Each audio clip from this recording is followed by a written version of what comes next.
Now, one of the things that we talked about, and I'm going to ask you again, is there's a lot of one-on-one conversations in this Hmm. book. What do you do as a voice actor when it's multiple people talking on the same page? I think that only really happens once in this book. Uncle Rufus, Grandma, Dusty, Betsy and JaMark have all talk. But how do you handle just pages of pages of like a dinner conversation? How does Yeah, that work? that actually happened in mm, uh the book I just wrapped on this past Wednesday.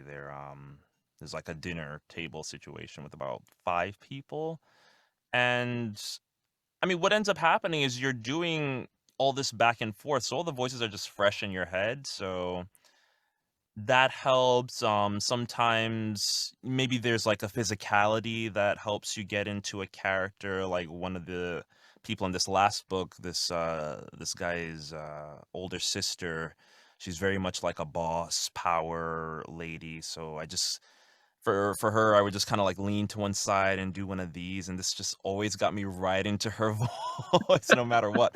So just a little things that can give you that doorway into the character. Physicality always helps with things like that. So what would make you just voice one character completely? Like you mentioned that you did that with the baseball announcer. Mm. You just did the baseball announcer parts separate. Is that something you would ever do with dialogue as well? Where Oh yeah.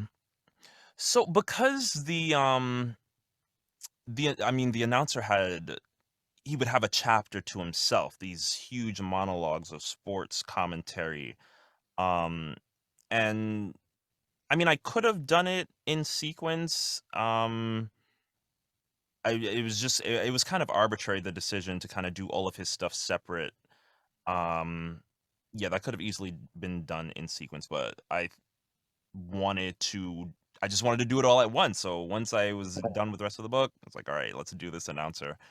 But as far as character dialogue within a chapter, I've always done it in sequence. I don't know that many people do all of one character's lines and then go back and do another character's line because you almost lose some of the context of the discussion.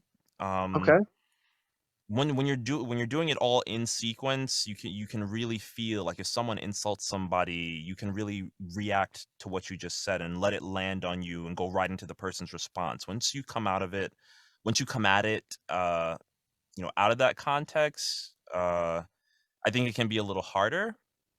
right. So just for me being the only person involved, it's just easier for me to go back and forth in sequence like a crazy person with all the voices in my head.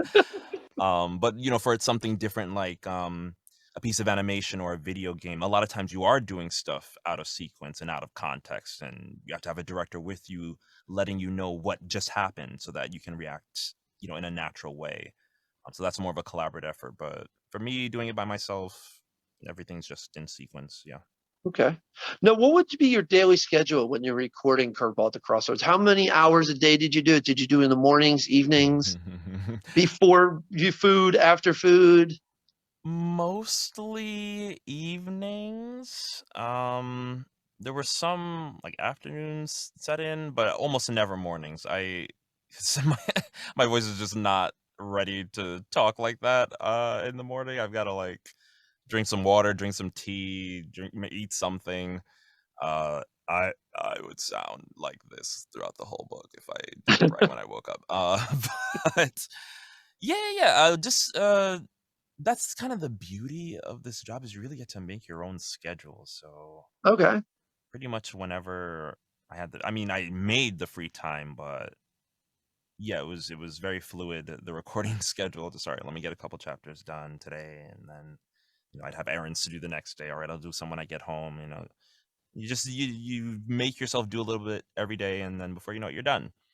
Right. So it really only ended up taking a couple weeks to Okay. do it. I really counted out. Not all back to back, but the amount of time I spent working on it, yeah.